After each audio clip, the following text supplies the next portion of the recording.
وادي يا حبايب قلبي الرز بتاعنا، شوفوا شكله جميل ازاي واخد لونه جميل ازاي. وادي القمرة وهي مقلية بالشكل ده كده، وادي الرز، وادي القمرة اللي هي بصلصة بالشكل ده كده، ومعانا شيبسي، ومعانا شوية سلطة عظمة بصراحة تحفة. اللهم بارك، بسم الله ما شاء الله. غدا بصراحة تحفة تحفة تحفة ويعجبكم. وادي السنجاري وهو كمان مستوي وحلو جدا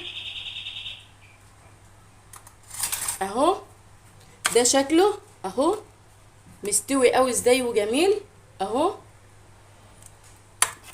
والخضار بقى مستوي معاه اهو ازاي. بصراحة اللهم بارك. وشوفوا الرز اهو بصراحة تحفة.